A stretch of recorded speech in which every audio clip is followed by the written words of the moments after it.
Anupama serial के ऐसे ही daily update सबसे पहले देखने के लिए हमारे चैनल एसजी सीरियल अपडेट्स को सब्सक्राइब करें। दोस्तों, आज के एपिसोड की शुरुआत एक बेहद भावुक और तनाव से भरे माहौल के साथ होती है। मोटी बा मंदिर में भगवान श्रीनाथ जी के सामने बैठी होती हैं। उनके चेहरे पर चिंता, आंखों में डर और मन में अनगिनत सवाल हैं। ऐसा लग रहा है जैसे पूरा घर किसी अनहोनी के इंतजार में ठहरा हुआ है। इसी बीच माही और गौतम अपने अपने हाथों में सामान उठाए बाहर निकलने की तैयारी करते दिखते हैं। यह देखकर अनिल चौंक जाता है और उनसे पूछ बैठता है कि क्या तुम लोग कहीं जा रहे हो। गौतम बिना किसी झिझक के कह देता है कि उन्होंने अलग रहने का इंतजाम कर लिया है और अब इस घर में रुकने का कोई मतलब नहीं बचा।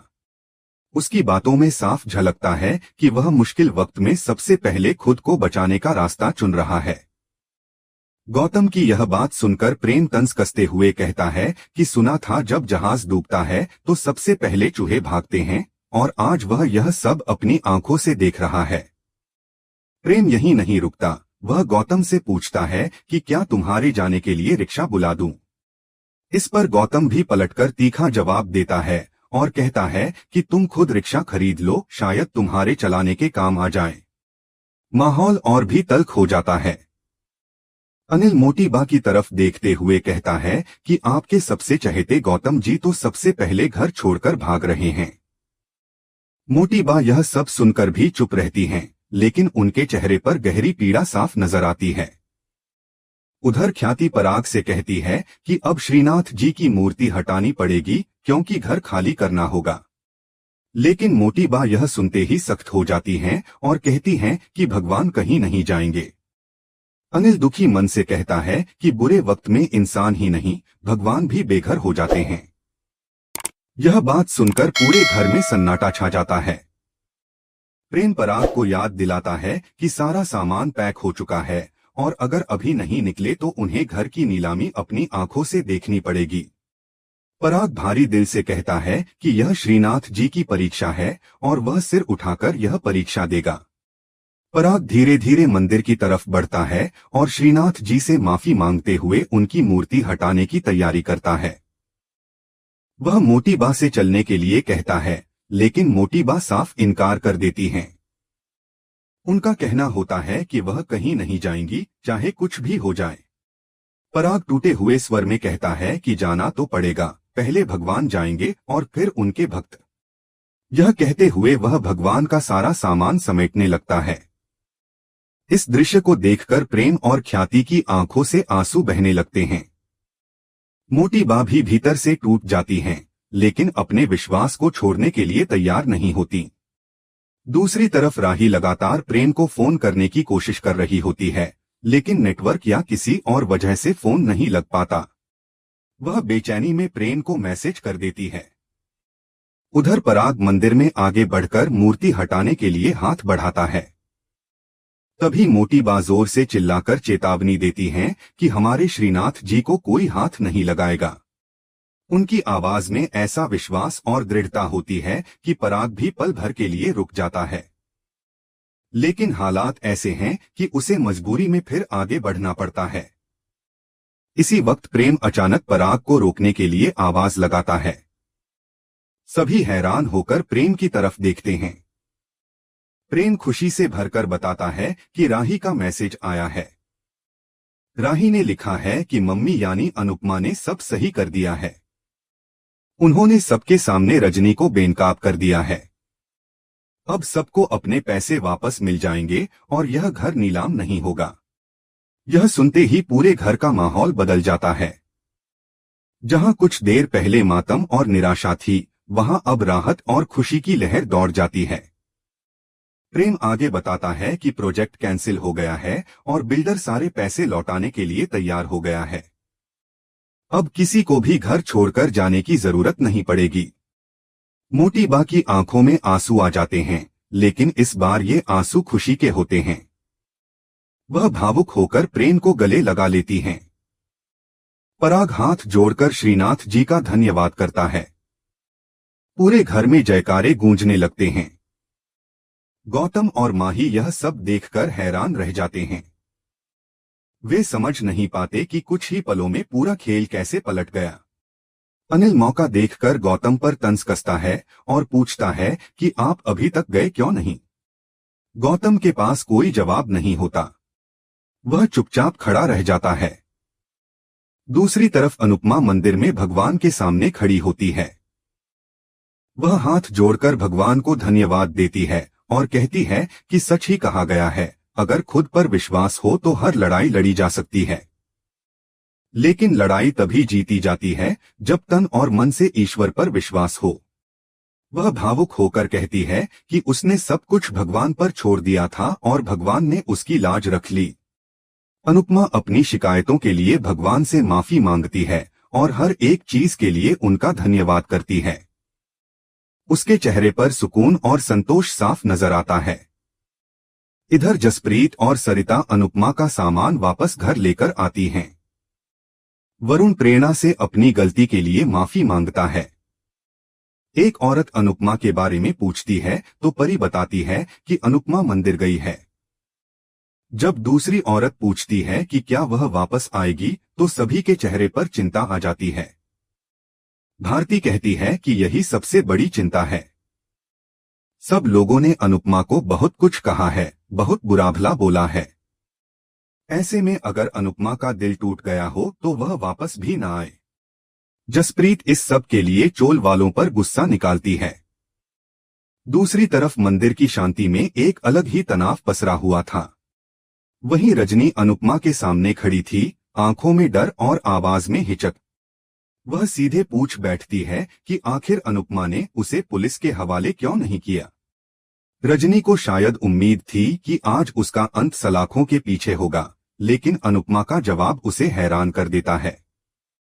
अनुपमा बेहद शांत स्वर में कहती है कि रजनी ने अपने सारे गुनाह लिखित में स्वीकार किए हैं, पैसे लौटाने का वादा भी कागजों पर दिया है और यही सबसे बड़ा सबूत है। वह आगे कहती है कि रजनी के बच्चे हैं और वह उनके भविष्य पर कलंक नहीं लगाना चाहती थी। अगर वह उसे जेल भेज देती तो सजा सिर्फ रजनी को नहीं बल्कि उसके बच्चों को भी मिलती, जो समाज की बेइज्जती और तानों में पिस जाते। रजनी की आंखों में हल्की राहत झलकती है। अनुपमा साफ कर देती है कि उसने खुद केस नहीं किया, लेकिन पराग और चोल परिवार फ्रॉड का केस जरूर करेंगे। कानून से बच पाना आसान नहीं होगा। रजनी हल्की मुस्कान के साथ कहती है कि अच्छा हुआ उस पर जान लेने की कोशिश का केस नहीं किया गया, वरना उसकी पॉलिटिक्स का क्या होता। यह सुनते ही अनुपमा का सब्र टूट जाता है। वह गुस्से में कहती है कि पॉलिटिक्स जहरीले नाग जैसी होती है, जो एक बार डस ले तो इंसान पाप पुण्य, रिश्ते, परिवार और इज्जत सब भूल जाता है। वह रजनी को सलाह देती है कि सत्ता और लालच से दूर होकर परिवार के करीब जाए, अपने पापों का प्रायश्चित करे और उस पुरानी रज्जो की तरह बने जो कभी दूसरों की मदद करना चाहती थी। अनुपमा वहां से जाने के लिए मुड़ती है, तभी रजनी अचानक उसके पैरों में गिर जाती है। वह रोते हुए कहती है कि वह माफी मांगे बिना यहां से नहीं जाएगी। उधर कोठारी परिवार में खुशी का माहौल है। घर में दीपक जलाए जाते हैं, जैसे अंधेरे के बाद रोशनी लौट आई हो। पराग हंसी मजाक के अंदाज में गौतम और माही से कहता है कि जब वे अपने नए घर पहुंच जाएं तो मैसेज जरूर कर देना। उसके शब्दों में तंज भी था और सच्चाई भी। प्रेम इस पूरे पल का वीडियो बनाने लगता है और मोटी बा से मजाक में कहता है कि यह वीडियो संभाल कर रखेंगे, वरना बाद में सब ठीक होते ही वह फिर गौतम और माही का पक्ष लेने लगेंगी। अनिल भी इस बात पर हामी भरता है। प्रेम गौतम से फिर चुटकी लेते हुए पूछता है कि रिक्शा बुला दूं या खरीद कर दे दूं, चलाने के काम आ जाएगा। गौतम अवाक रह जाता है। अनिल हंसते हुए कहता है कि मीता ने भी कुछ ऐसा ही सोचा था। वह वीडियो मीता को भेज देता है और कहता है कि घर वापस मिल गया है, अगर मन करे तो लौट आना, वरना 2-3 साल मायके में ही रहना। पराग भावुक होकर मोटी बा के पैर छूता है और उसे गले लगा लेता है। मोटी बा की आंखों में खुशी के आंसू होते हैं। वह कहती है कि यह घर अनुपमा की वजह से बचा है। पराग मानता है कि अगर आज अनुपमा न होती तो वे सब सड़क पर होते। मोटी बा कहती है कि वे सब मिलकर अनुपमा से माफी भी मांगेंगे और धन्यवाद भी कहेंगे। उधर मंदिर में रजनी फूट फूट कर रोती है। वह स्वीकार करती है कि वह बहुत गलत थी और अपने बच्चों की परवरिश में असफल रही। वह मानती है कि प्रेरणा ने पहले ही उसकी सच्चाई समझ ली थी, इसलिए उससे दूर चली गई। उसने अपने ही बेटे को अपने पापों में घसीट लिया। रजनी हाथ जोड़कर अनुपमा से विनती करती है कि वह उसके बच्चों से एक बार कह दे कि वे उसे माफ कर दें। वह एक अच्छी मां बनकर दिखाएगी और अपने बच्चों को वापस चाहती है। अनुपमा सख्त लहजे में कहती है कि रजनी अब भी सिर्फ मांगना जानती है, देना नहीं। उसके कर्मों ने ही उससे उसके बच्चे छीने हैं। वह साफ कहती है कि वह सिर्फ रजनी की बात उसके बच्चों तक पहुंचा देगी, इससे ज्यादा कुछ नहीं करेगी। अनुपमा यह भी जोड़ती है कि अच्छा बनने की बातें करना आसान होता है, लेकिन सच में अच्छा बनना और खुद को बदलना बेहद मुश्किल। रजनी के शब्द उसे अभी नाटक ही लग रहे हैं। माफी शब्दों से नहीं, कर्मों से मांगी जाती है, इसलिए पहले अपने कर्म बदल कर दिखाओ। रजनी सिर झुकाकर हामी भरती है। अनुपमा उसे चेतावनी देती है कि अपनी ताकत और पावर का सही इस्तेमाल करे और जीवन में चाहे कुछ भी हो जाए, कभी किसी का भरोसा न तोड़े। जब अनुपमा जाने लगती है तो रजनी आखिरी कोशिश करते हुए कहती है कि बस एक बार उसे गले लगा ले और कह दे कि वह माफ करने के बारे में सोचेगी।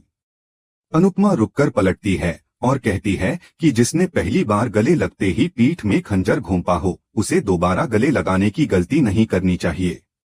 यह कहकर वह वहां से चली जाती है। चलते चलते अनुपमा को अपना पूरा संघर्ष याद आता है। कैसे उसने रजनी पर भरोसा किया था, कैसे उसी भरोसे को रजनी ने धोखे में बदला और किस तरह उसने अकेले खड़े होकर सच को सामने लाया। उसके चेहरे पर थकान है, लेकिन आंखों में संतोष भी है।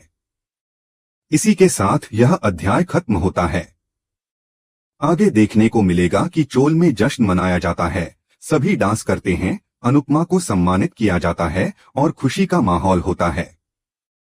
तभी अनुपमा के फोन पर एक कॉल आता है जो उसे हैरान कर देता है। राही पूछती है कि क्या हुआ, तो अनुपमा बस इतना कहती है कि उसे तुरंत जाना होगा। कहानी यहाँ एक नए मोड़ की तरफ बढ़ती है। एपिसोड यहीं खत्म होता है, लेकिन कई सवाल छोड़ जाता है। क्या अनुपमा वापस आएगी? क्या इस घर में सब कुछ पहले जैसा हो पाएगा? और क्या सच में यह मुश्किल दौर खत्म हो चुका है या अभी कोई नया तूफान आने वाला है? यही सब जानने के लिए जुड़े रहिए, क्योंकि कहानी अभी बाकी है।